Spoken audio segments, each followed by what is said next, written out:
नमस्कार दोस्तों, आपका एक बार फिर स्वागत है मेरे यूट्यूब चैनल फसाने अजायब में। आइए सुनते हैं राजेंद्र यादव द्वारा रचित उपन्यास सारा आकाश का अगला भाग। मेरी यानी डॉक्टर वंदना की आवाज में। प्रभा नाराज हो गई। बोली, तब ठीक है, कोई पढ़ी लिखी ही ले आना।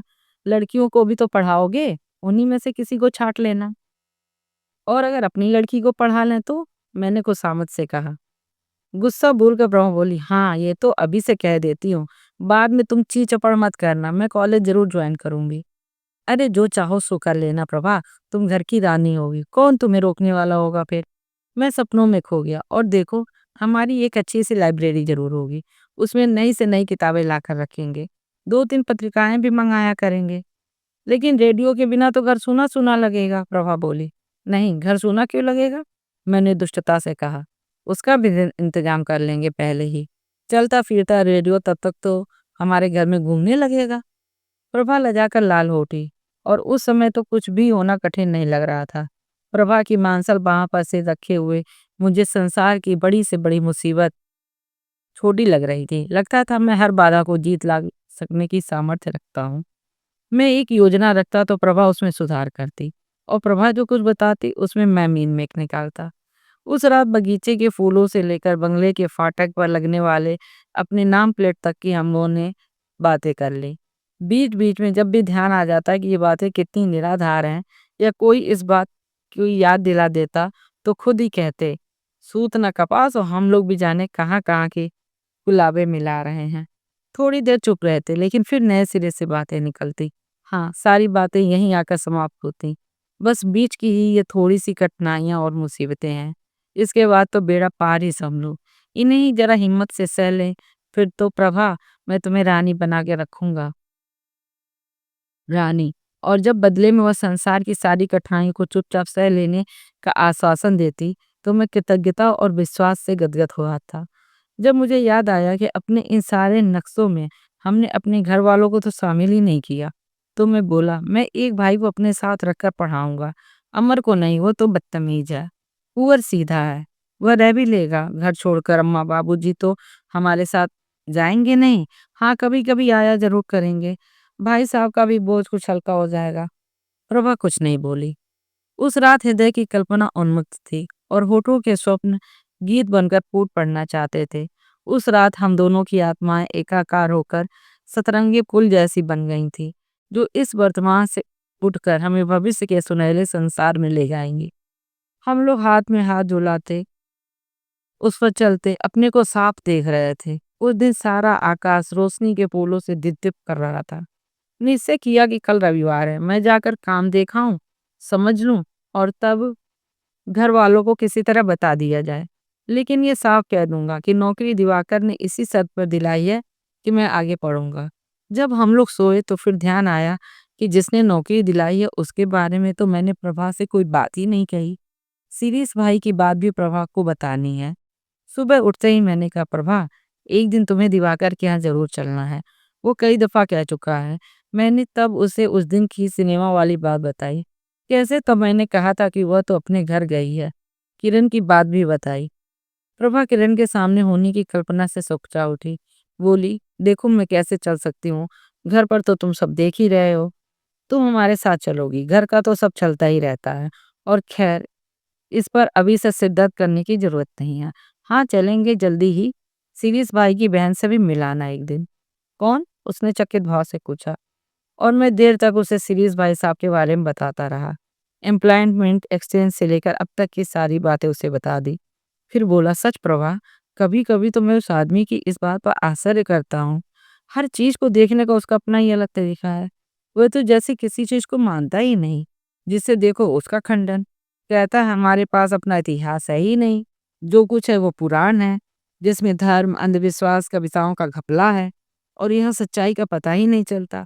या फिर किराए के भाटों द्वारा लिखे हुए कुछ राजाओं के प्रशस्ति काव्य हैं, जिनमें 5 गांव के राजा को धरती का सिरमौर बताया जाता है। कहता था कि शास्त्रों और स्मृतियों के नाम पर हमारे पास वे चीजें हैं जिनमें कहा गया है कि नियम कायदे पहले बने और मनुष्य समाज बाद में आया।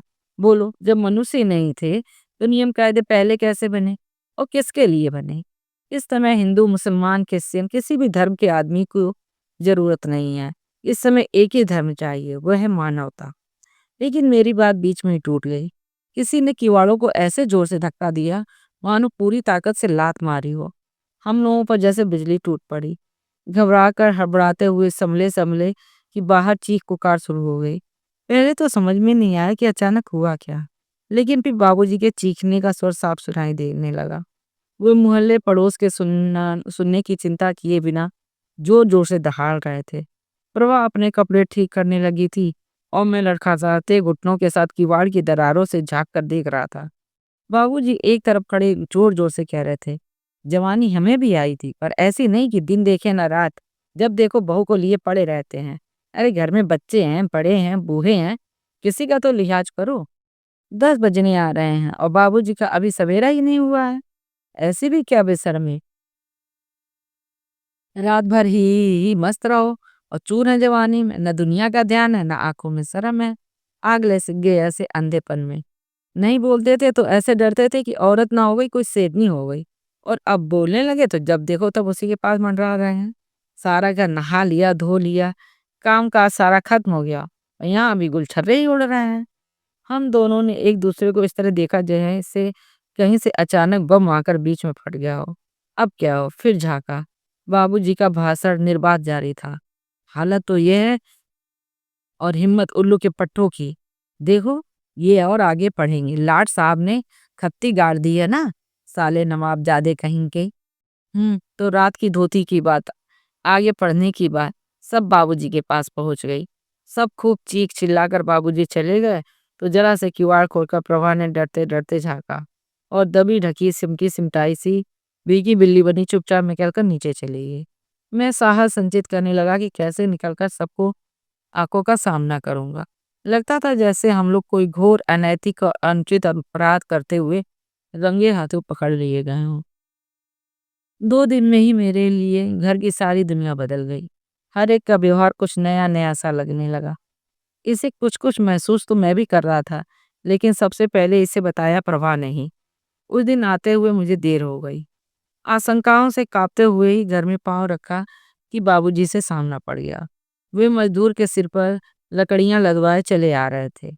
झोले में कुछ सब्जियाँ लटकी थी।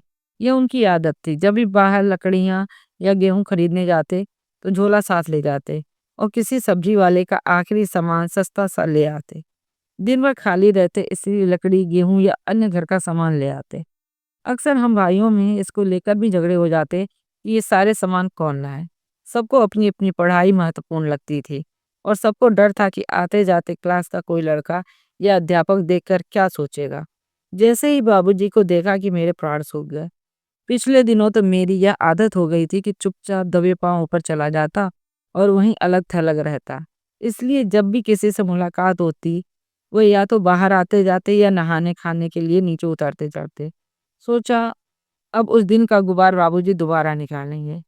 लेकिन मुझे देखते ही बोले, "बड़ी देर लगा देते हो समर, आखिर बहू खाने को भी तो बैठी रहती है। खाना-वाना खाकर ही घूमने निकल जाया करो ना, फिर ठंडा खाना शरीर को लगता भी तो नहीं है।" बाबूजी के स्वर के इस वात्सल्य को न जाने कब से मैं भूल चुका था। सुनकर शरीर ऊपर से नीचे तक रोमांचित हो आया। मैं तो डाँट खाने के लिए तैयार था। इस अपनेपन के स्वर से मन डर से दहल उठा। भगवान जाने अब क्या होने को है। लेकिन प्रभा ने जल्दी ही मेरा डर निकाल दिया। उसने बताया, अब तो घर वालों का रवैया हमारी तरफ से बड़ा उदार होता चला जा रहा है। मैं चौंका। दोपहर वाली बात याद आ गई। क्यों, कोई खास बात हो गई क्या? मैंने पूछा। नहीं, खास बात तो नहीं, वैसे ही हर बात में मैं देखती हूँ पहले जिन बातों पर बुरी तरह कलह होती थी, अब उनको तुम्हारी अम्मा जी और भाभी जानबूझकर टाल देती हैं। अब तो अम्मा बात-बात में कहती हैं कि वो सहारा दे देंगा तो मुसीबतें भी बहुत कम हो जाएँगी। कल पूछ रही थी कपड़े-वपड़े तो हैं ना तेरे पास? भाभी ने बेटी को आइसक्रीम ली तो मेरे पीछे ही पड़ने लगी कि तुम भी खा लो। मैं चुप हो गया। हाँ, यही तो परिवर्तन है जब से महसूस कर रहा हूँ और घर वालों का यह नरम व्यवहार ही मन को डर से दहला देता है। काफ़ी देर तक कुछ नहीं बोला, तो प्रभा ने झक छोड़ा। क्यों, क्या सोचने लगे? गहरी सांस लेकर कहा, कुछ नहीं प्रभा, अब तुम बताओ, मैं इन घर वालों को कैसे समझाऊं कि मैं अभी घर की कोई मदद नहीं कर सकता। ये हैं कि मुझ पर ही सारी आशा लगाए बैठे हैं। मैं तो कहता हूँ अपना और तुम्हारा ही खर्चा निकलता चला जाए, यही बहुत है। कम से कम हम लोग घर पर बोझ तो नहीं रह जाएँगे, अपने को अलग कर लेंगे। फिर इस बार बीए की पढ़ाई है, हँसी-खेल तो है नहीं। उधर दिवाकर ने साफ बता दिया कि अगर बीए में पढ़ो तभी ये काम लेना। जिस विश्वास पर काम लिया है उसे पूरा नहीं करेंगे तो उसे बुरा नहीं लगेगा। खैर इसमें बुरा लगने की क्या बात है? प्रभा ने मेरा मन लेने के लिए पूछा। भाई मैंने नौकरी करने को कहकर तो यह काम दिया नहीं है। मैंने तो पढ़ाई चलाए रखने के लिए काम लिया था। इस बार 15-15 रुपए की तो एक-एक किताब आएगी। किताबें तो खैर मैं दिवाकर से ले लूँगा, साथ ही पढ़ेंगे तो अलग से ज़रूरत नहीं पड़ेगी। लेकिन तुम ही सोचो कि 75 में बचेगा क्या? 20 तो दिवाकर को ही देने हैं। जैसे ही कॉलेज खुलेंगे, एडमिशन वगैरह मिलाकर 26 के करीब वहाँ देने होंगे। ऊपर ये कपड़े कॉलेज जाने लायक रह गए नहीं हैं। तुम ही बताओ, तार-तार तो निकलता चला आ रहा है। कम से कम एक कमीज़ पतलून तो हो ही अपने पास। यूँ होने को जूते नहीं हैं, कलम नहीं है, भाई साहब का रेज़र इस्तेमाल करता हूँ, एक मुसीबत है। सारी आफ़तें एक साथ इसी महीने में आ पड़ी हैं। कागज़, कॉपी, अटर-सटर में ही 25-30 रुपए निकल जाएँगे। फिर सोचता हूँ तुम्हारे लिए एक आध धोती ब्लाउज़ भी ले आऊँ। तुम मेरी बात बीच में क्यों ही लाते हो? कह तो दिया कि मेरे पास बहुत है। ज़रूरत होगी तो खुद ही कह दूँगी, समझे? मेरे लिए कुछ नहीं, अगले महीने आ जाएगा फिर कभी आ जाएगा। इस बार प्रभा ने मुझे समझाने को नहीं, सचमुच चिंता से कहा।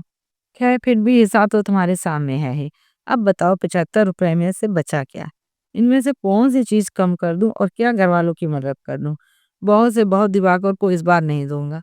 फिर अचानक याद आया तो बोला, और कॉलेज तो 8 को ही खुल जाएँगे, मुझे पैसे मिलेंगे 15 तक। उधार तो और भी लेना पड़ेगा, क्योंकि इन चीज़ों की ज़रूरत तो पहले ही पड़ेगी। फिर हम दोनों देर तक अपनी-अपनी मुसीबतों को एक-दूसरे से रोते रहे। अपने ही विचारों में खोए-खोए मैंने कहा, प्रभा, यह तो मैं देख रहा हूँ कि बाबूजी, अम्मा, भाई साहब सभी मुझसे उम्मीद लगाए बैठे। सभी ये दिखाने लगे हैं कि उन लोगों के सारे कष्ट दूर हो जाएँगे क्योंकि समर कमाने लगा है। लेकिन उन्हें ये सारी बातें बताई भी तो नहीं जा सकती। बता भी दें तो क्या वो समझेंगे? सबको पता है कि मिलेंगे वही 75 रुपए। लेकिन सोच रहे हैं जैसे जाने कहाँ की हुंडी मिलेगी। तुम ही बताओ कैसे समझाऊँ इन लोगों को? आगे गहरी साँस लेकर कहा, और इधर वह साला रिज़ल्ट अलग जान मुसीबत में किए हुए है। पता नहीं क्या होगा? मालूम नहीं कॉलेज भी जॉइन करने देगा या सारे अरमान वहीं मन के मन में रह जाएँगे। और अपने आगे मुझे अंधकार का ऐसा सागर लहराता दिखाई दिया, जिसका कहीं और छोर ही नहीं था। उन दिनों वातावरण में बस रिजल्ट रिजल्ट गूंज रहा था। जिधर देखो उधर ही 2-3 लड़के मिलकर यही बातें करते कि फला पेपर ऐसा हुआ था, उसमें इतने नंबर आ जाने चाहिए। उमानाथ नंबर बढ़वाने की कोशिश करने पहुंचा, तो परीक्षक ने कैसे उसे धक्के देकर निकलवा दिया और उसी ने बालेश्वर के नंबर चुपचाप बढ़ा दिए। निकल आया कोई ताऊ उसकी गर्दन दबाने वाला। मैं सुनता और कान दबाकर आगे बढ़ जाता। अब तो एक आत्मविश्वास सा आ गया था, जो होगा देखा जाएगा। लड़कों की अधीरता पर दया भी आने लगी थी। पता नहीं किसके घर की स्थिति कैसी हो। मैंने अपनी नौकरी पर जाना शुरू कर दिया था। अभी तो स्कूल कॉलेज नहीं खुले थे, इसलिए सोचता था जब तक हो सके प्रभा को कम से कम कष्ट दिया जाए। फिर तो मजबूरी ही हो जाएगी। अब तो सुबह बिना खाए भी जा सकता था। 11-12 बजे तक लौट ही सकता हूँ। जब वहाँ से सीधे कॉलेज जाना पड़ेगा तब तो बेचारी को सुबह साढ़े 3-4 बजे उठना ही होगा। वैसे भी बेचारी 24 घंटे बैल की तरह जुटी ही रहती है। सुबह से लेकर रात के 11-12 तक मैंने तो उसे कभी खाली नहीं देखा। लेकिन लाख चालाकी बरतने और बड़े बेमालूम तरीके से सुबह उठने के बावजूद भी उसे जाने कैसे पता चल जाता और वो खुद भी उठ बैठती। मेरे बड़े अनुरोध पर जरा सी देर यूं ही सोती या सोने का बहाना करती रहती। मैं जानता था कि मेरे बाहर निकलते ही वो उठकर काम में लग जाती होगी। मुझे बड़ी खचोट होती। अब मेरे जल्दी उठने से उसे भी उठना पड़ता है। पहले कम से कम 6 बजे तक तो सो लेती थी। काम पर पहुंचने का तरीका भी बड़ा दिलचस्प था। हमारे शहर में 2 स्टेशन थे। एक हमारे घर के पास पड़ता था और एक उधर जहाँ मुझे काम करने जाना होता था। सुबह एक गाड़ी जाती थी और बीच में कहीं रुकती नहीं थी। मुश्किल से 5 मिनट का रास्ता था। गाड़ी के रुकते ही मैं रेल की टूटी तारों वाली बाढ़ से फुर्ती से बाहर हो जाता और शान से इस तरह से सड़क पर चलने लगता जैसे मैं तो सड़क पर चल रहा था। पहले 2-1 दिन तो जो हालत थी उसका बयान नहीं कर सकता। प्रभा को मैंने बताया था। मेरा दिल ऐसे धड़क रहा था कि कानों में बजता सुनाई देता था। रेल में ऐसा मन घबराता कि चक्कर आने लगते। बार-बार सारा शरीर पसीने से तरबतर हो जाता और हर पल लगता कि इधर टीटी आया, उधर से काले कोट वाले आदमी ने मेरी बाँह पकड़े। लेकिन यह तो पहले 2 दिनों की हालत थी। इसके बाद हिम्मत बढ़ गई। फिर मैं तरह-तरह के बचाव के पैतरे सीख लिए। गाड़ी के चलने तक मैं निहायत ही तटस्थ की तरह इधर-उधर घूमता रहता, मानो किसी और गाड़ी का इंतज़ार कर रहा हूँ या किसी और काम से यहाँ आया हूँ। टीटी पर आँख रखता, जैसे ही गाड़ी चलती उससे सबसे दूर वाले डिब्बे में चढ़ जाता। जैसे ही गाड़ी रुकती सबसे पहले प्लेटफ़ॉर्म पर उतरकर फिर इस तरह टहलने लगता मानो मैं तो जाने कब से यहीं टहल रहा हूँ। मुझे इस रेल से क्या लेना-देना? इस तरह रेल का यह सफ़र एक मनोरंजन भी रहता था और एक भारी मुसीबत से छुटकारा भी। इसकी वजह से मिल गया था, वरना सुबह ही जितना पैदल चलकर आना पड़ता उसकी तो कल्पना से ही मैं डर गया था। गर्मियों में तो जैसे-तैसे घूमते हुए आया जाया जा सकता था, मगर जाड़ों में अपने पुराने कपड़ों में ठंड से ठिठुरते हुए आना तो सचमुच मुसीबत होती। उस कल्पना से ही रूह काँप जाती। लेकिन काम शुरू में जितना रोचक था, बाद में तबीयत उतनी ही उससे ऊबने लगी। 5 से 11 तक प्रूफ के गीले खुरदरे कागजों पे फैलती स्याही से 6 घंटे लगातार उल्टे-सीधे निशान बनाते-बनाते सिर भरनाने लगता था। उस समय मैं और भी डर जाता था, अगर यह काम सचमुच इतना ही थका देने वाला और कष्टदायक है, तो कॉलेज के दिनों में यहाँ से जाने के बाद पढ़-लिख पाऊँगा? कुछ समय ज में ही नहीं आएगा। पहले कुछ दिन तो जोश-जोश में मैंने इतने सारे पन्नों के प्रूफ एक साथ देख डाले कि सारे प्रेस वाले चकित रह गए। लगता था कि इस ज़रा से काम में दिक्कत ही क्या है? केवल पढ़ना ही तो है। जहाँ गलत लगे वहाँ निशान लगा दो। लेकिन मैनेजर ने बाद में सारे पन्ने लौटा दिए, क्योंकि उनमें ढेरों गलतियाँ भरी पड़ी थीं। मैंने तो खूब ध्यान से देखा था, ये कैसे छूट गईं? मेरी समझ में ही नहीं आया। धीरे-धीरे वो सारा जोश समाप्त हो गया और एक-एक अक्षर कॉपी से मिला-मिला कर जाँचने के बाद अपना सिर गीली मिट्टी के लोंदे जैसा लगता था। प्रेस की मशीनों की खस और खटर-पटर चलती रहती थी और इन आवाज़ों के ऊपर सारे गले से चीख कर दिए गए हुक्म गरजते रहते थे। नोट, टाइप, उभर क्यों नहीं रहा है? अब स्याही ज़्यादा आने लगी है। अब देख क्या रहा है मुँह फाड़ कर? कागज़ लगा।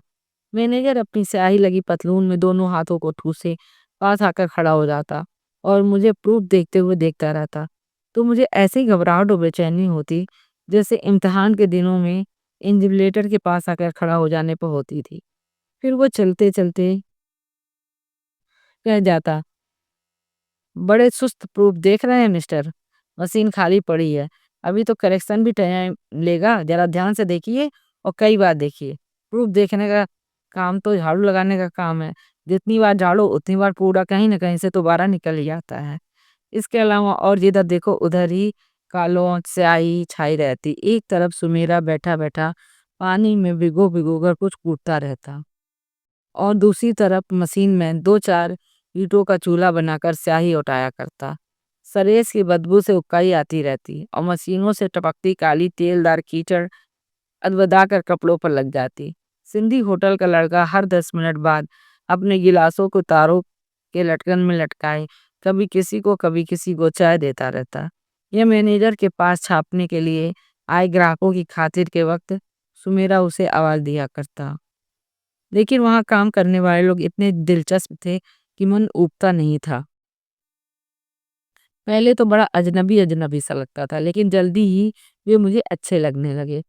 टाइपों के केसों में डिस्ट्रीब्यूट करते या कंपोज करते हुए बड़े रस ले लेकर किसी की लड़की की प्रेम कहानी, अपने पड़ोसी के व्यभिचार कथा, काल्पनिक या कई सिनेमाओं के घाल-माल से तैयार किए गए अजीबो-गरीब किस्सों का बखान हुआ करता। चाहे बात सिनेमा की हो या अपने जीवन की, सबके पास विषय एक ही था, अपने-अपने सेक्स अनुभवों का वर्णन। उनमें एक लड़के ने मेरा ध्यान अपनी ओर अक्सर खींचा। वो अक्सर चुप ही रहता था और उसके चेहरे बोलचाल के ढंग को देखते हुए लगता था कि वो किसी शरीफ घराने के हैं। अक्सर चुप ही रहता था, मानो अपने को इन सबके स्तर का समझता ही ना हो। बुड्ढे मशीन मैन ने बहुत कम सिनेमा छोड़े थे और उन लोगों के सारे किस्से मैं रोज प्रभा को आकर सुनाया करता था। जब 12 बजे की कड़कती धूप में पसीने से तरबतर घर आता तो भूख के मारे चक्कर आ रहे होते, लेकिन गर्मी के कारण 2 गिलास पानी चढ़ा लेता और फिर देर तक खाना खाने की इच्छा नहीं रहती। खाना मैं ऊपर ही मँगा लेता। प्रभा मेरे लिए इतनी देर भूखी बैठी रहे, यह बात मुझे पहुँचती थी। इसलिए पहले ही दिन मैंने कहा था, ये तुम्हारी क्या बेवकूफ़ी है प्रभा, इतना पढ़ लिख कर भी तुम हो कि मूर्ख ही हो। 1 बजे तक मेरे लिए बैठे रहने की क्या ज़रूरत है? वक़्त पर खा लिया करो, दिन भर काम करती रहती हो। मैं तो अपने वक़्त पर ही खाती हूँ, तुम समझते हो तुम्हारे लिए इतनी देर बैठी रहती हूँ? घर के काम-काज से छुट्टी ही अब मिलती है। और प्रमा मुँह मुँह बनाकर कहती, बड़े खूबसूरत हो ना जो तुम्हारे लिए इतनी देर बैठी रहूँगी। यहाँ खाने के लिए किसी की राह नहीं देखती हूँ। नहीं देखते तो पहले क्यों नहीं खा लेती? उसकी चालाकी पर मुझे अच्छा लगा। आई खूबसूरत की बच्ची, मिलाकर देख लो तुम्हारे घर वालों में सबसे ज़्यादा खूबसूरत हूँ। एक से एक बदमाश बने रखे हैं सब के सब। हमारे घर वालों के ऊपर कुछ कहा तो बुरा हो जाएगा। हाँ, तो जब तक कुछ कहे नहीं सिर पर ही चढ़े जाते हो। उसने त्योरियों पर बल डालकर आंखें तरेरी। हम भी तो देखें कि कहकर भी किसी का क्या कर लेंगे, मैंने चिढ़ाया। तो हम चलते हैं, तुम यहाँ अकेले बैठकर बको। वो झमक कर उठकर चल दी। एक तो अम्मा जी जिठानी जी की जलीकटी सहकर यहाँ इनके पास बैठो और यहाँ फिर ये सब बकेंगे। हम ही फालतू मिले हैं। और उसका गला भर्राया ही था कि घूंट भरकर उसने सारी बात को परिहास बना दिया। तुम भी तो तभी ठीक रहते हो जब बाबूजी हल्ला मचाते हैं। मैंने मनाने के ढंग से उसका हाथ पकड़ लिया। मेरा क्या गया, तुम ही तो रही थी लाल लत उस वक्त, जैसे सिंदूर में नहला दिया गया हो। ओह, अपनी नहीं बताएंगे कि काँप रहे थे, गले से आवाज भी नहीं निकल रही थी और अब सयान ऐठ रहे हैं। वह उस दिन की बात से हंस पड़ी। अच्छा छोड़ो ही, तुम भी क्या बेकार की बातें लेकर बैठी हो। आओ हम लोग कुछ खाना खाते हैं। मैं उसका हाथ थाली की ओर खींचकर उसे जबरदस्ती रोटी तुड़वाने की कोशिश करने लगा। हाय, तुम मुझे जिंदा नहीं रहने दोगे? कोई देखे तो घर से बाहर ही निकाल दे। साथ-साथ खाना खा रहे हैं। उसने डरते हुए बाहर की ओर देखा। अच्छा बको मत, खाओ चुपचाप। मैंने उसे डाँट दिया। मन में सोचा एक तो बेचारी इतनी देर तक बैठी रहे और फिर साथ खाने का सुख भी ना पाए। आँखों के आगे भविष्य की वह तस्वीर कौध गई, जब हम और वह मेज पर बैठकर साथ-साथ खाना खाया करेंगे। जंगले से झाँकती हुई वो मेरे कॉलेज के खाली पीरियड्स के लिए प्रतीक्षा किया करेगी। एक खोई-खोई सी मुस्कुराहट उसके चेहरे पर भी हो रही। लगा कुछ इसी ढंग की तस्वीर उसके दिमाग में भी खौदी। उसने उठकर किवाड़ बंद कर दिया। अच्छा पहले किवाड़ बंद कर लें। और फिर एकदम बच्चों की तरह कंधे में हिलाकर मचलकर कहने लगी, हमें तो शर्म लगती है साथ में खाने में। पिटोगी अगर शर्माने-वरमाने का बहाना किया। वह उठने की कोशिश करने लगी तो मैंने उसे खींचकर बिठा दिया।